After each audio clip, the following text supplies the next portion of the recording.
Hello everyone, this is Timucin EDMAN from Turkey. Today we are going to talk about the Hunger Games trilogy, and this will be a kind of an overview regarding the three novels which consist of a very interesting world that is a kind of an also a dystopian feature which can be one of the possibilities for a new generation. Well, Suzanne Collins, the author of these trilogies, is one of the most prominent authors of the contemporary times, and her novels are very interesting, and actually her novels have become one of the most complicated but also one of the most influential books, since these novels have been projected and been shot and also modified into the movies as well. Well, telling the truth, there are many different perspectives to review and have an insight into these novels. Well, starting by the first one, The Hunger Games. While we have been introduced to a dystopian continent, which actually refers to United States, aftermath of a nuclear war between the District of 13 and the Capitol, and resulted a kind of a catastrophic end, and also resulted with the total division of the districts into 12, ruled by Capitol by President Snow. Well, actually, we used to seeing such scenes from such novels, which might actually talk about a kind of a dystopian feature which lies beyond our perception. For example, when we think about the Mad Max series, which have been also reshot recently, while we see a world after a kind of a nuclear war, or after a kind of a drastic end due to the clash between two huge powers, huge maybe countries, and so on and so forth, while we see that only the survivors after such catastrophe would barely be called as humans, since they have to strive for many basic things that without a doubt we have today, like water, like food, and well, maybe some housing issues, and so on and so forth. Well, there are other, of course, well, movies like the Terminator series and so on and so forth that we might think where the machines rise against humanity and so on and so forth. But this is something different, because while here actually we see a world in which people have destroyed each other, and eventually the Capitol seized the power, and while they rule the rest of the districts under their hegemony and under a kind of a powerful domination. We see here President Snow with his blood smell red roses and his snake eyes. Every time whenever we are presented to a scene that includes President Snow, we actually see his cliche like type. Although his type is very cliche to some extent, on the other hand, his methods are definitely extraordinary. Well, when we think that for each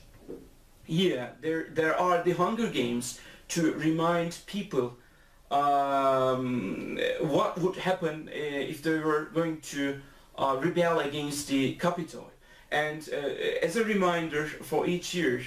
under the name of the Hunger Games, 2 children from each district will be chosen, and they will be attending the Hunger Games as a tribute to the Capitol. And in each of these games, well, it is first of all interesting to see that, well,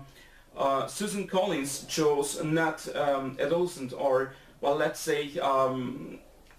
mature people to show in the battlefield to fight each other, to terminate each other. Instead, we have been presented children. So there are some reasons for choosing, of course, children, because, well, first of all, they, of course, they are the symbols of their innocence. But on the other hand, while we see that even an innocent person is very akin to commit a murder or a sin, of course, if he or she is under the pressure of the instinct of survival. So in order to survive, they have to kill each other, and people are watching these games, these brutal and animalistic games, for joy. Well, another maybe example for that, a movie example, The Running Man by Arnold Schwarzenegger, starring by Arnold Schwarzenegger, would be a very interesting example to that, where people are the warriors or the let's say, criminal people are killing each other to maybe to be cleared from their crimes and so on and so forth. But this is very interesting in a sense of using children, well, I mean innocent children, as the possible murderers of that kind of games. Well, when we look at the Hunger Games, again, well, the very beginning of the game consists of a daily life of Katniss Everdeen and her family, her mother and her little sister Prim. And well, we see that both Katniss and Prim have got their names from flowers, and this is also another symbol for their maybe purity and maybe their affinity to be the parts of nature and so on and so forth. But well, the thing is, well, from the very beginning we see that Katniss Everdeen, she becomes a volunteer to replace herself as a tribute with her sister Prim, because when she hears that her sister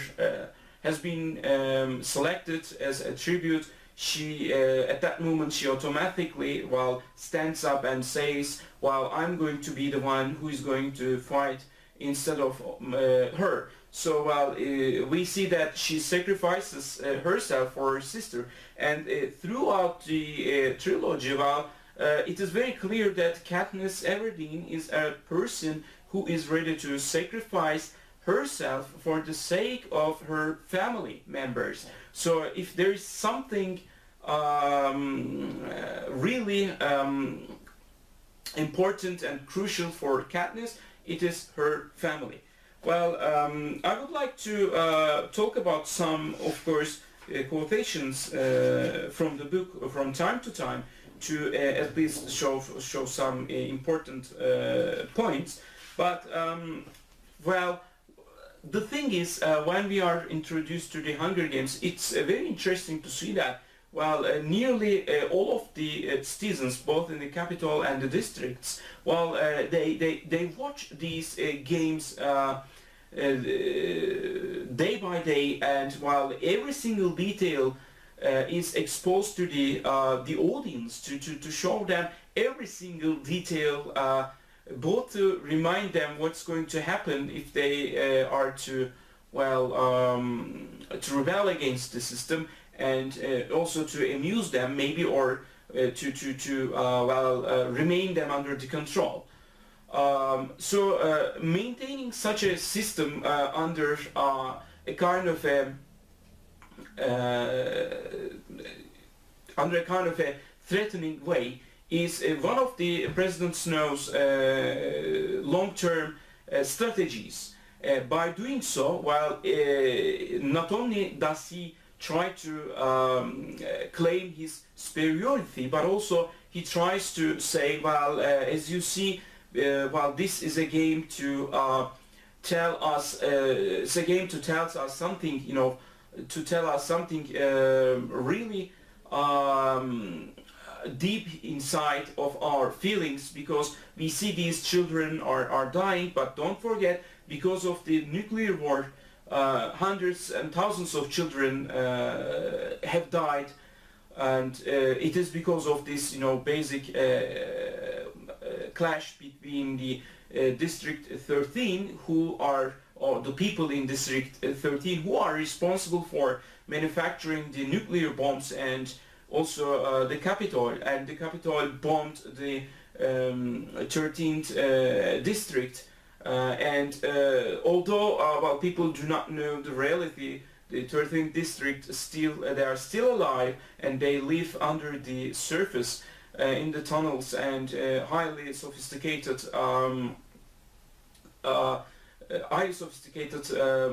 under city. However, well, of course, people do not know much about the developments beyond their districts. And when we look at the chapters which show Katniss and Gale, these two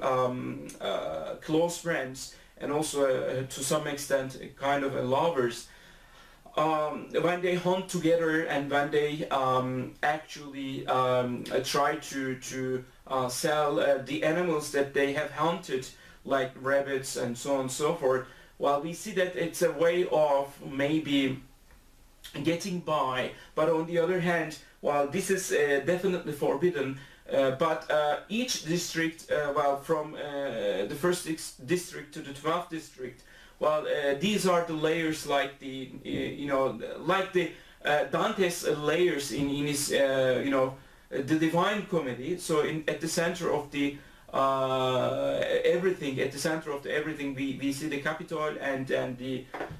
each district is to some extent located from the first to the 12th district into different distances. And as a result, the 12th district is one of the furthest districts, and while they are responsible for coal mining, and Katniss has lost her father in one of the coal mining collapses, and she's extremely sad. From time to time, we know that how she commemorates her father, and well, whatever Katniss has learned, well, these things have been taught by her father, and she's definitely thankful for the things that she has learned through her father. But from time to time, well, we take a kind of a, you know, close look at Katniss Mind. So she has a stream of conscious from his childhood to her late times, and we see that she remembers some of the songs, some of the teachings of his father, and especially the days while they were hunting together, and so on and so forth. Well, the thing is, actually, we see Katniss has a kind of a weak point towards, especially young children, and well, when we think about her sister Prim, we can definitely create a very close relationship with Prim and Rue, one of her opponents, but then of course during the Hunger Games they become team members. They gather a team together, and Rue knows how to survive through using some definite plants, and she definitely knows how to also cure some bruises, and when Katniss is wounded, she also knows how to cure her burnt flesh. And well, on page 236 in my edition, Well, for example, for the relationship between Rue and Katniss, well, Katniss says, "I can't stop looking at Rue, smaller than ever, a baby animal curled up in a nest of nothing. I can't bring myself to leave her like this, past harm, but seeming utterly defenseless, to hate the boy from District 1, who also appears so vulnerable in death, seems inadequate. It's the capital I hate for doing this to all of us." Well, the thing is, of course, these children, well, are forced to kill each other. The capital make them kill each other, and as I said, this is one of the basic instincts of humanity. You have to, if you are to survive, then you have to survive, and you would do anything to survive. And well, of course, it's interesting to see children in a savage way. That also reminds me Lord of Flies, where children, of course, have to hunt, and even they kill each other to survive and to maintain their power over each other. Although the concepts are, of course, different, the psychological resonances are very, very similar. So children at a very young age, they become murderers, and we have to, well, try to understand the reasons how people become so rude, so cruel, so monstrous like this. Well, throughout the first book, well, actually, we are introduced to the war scenes where, of course, Katniss and Peeta, while they have been sent to the Hunger Games together with the two tributes from the District 12. And well, we later on we do understand that well, actually Katniss has a kind of a mutual past with Peeta. When Katniss was a child, she was very hungry, and well, as you know, Peeta and his family, they have a bakery, and well, one of the breads, well, it seems was over baked, and it turned out to be a burnt bread. And well, we see that even a bread is very expensive, something is very expensive, and somehow instead of giving it to the pigs, Peeta throws the bread to Katniss, and Katniss cannot forget this. And then later on we understand that actually Peeta has been always in love with Katniss. And well, in the Hunger Games, to of course, to rise the effect, their mentor Haymitch, one of the winners of the quarter quells of the previous Hunger Games, well, in order to create a better, more dense effect, well, he actually proposes, or he actually suggests them to be lovers, or at least pretend to be lovers, which would create a better effect on the people. Because on the other hand, this is an interactive, Hunger Games. People could, vote for the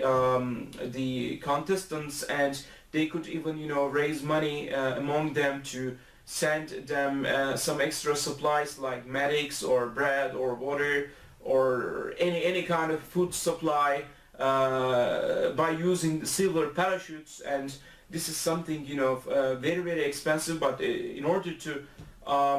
get such a, a precious gift from the districts, you have to know how to appeal to the emotions of the people of your district, of course. And well, we see that Rue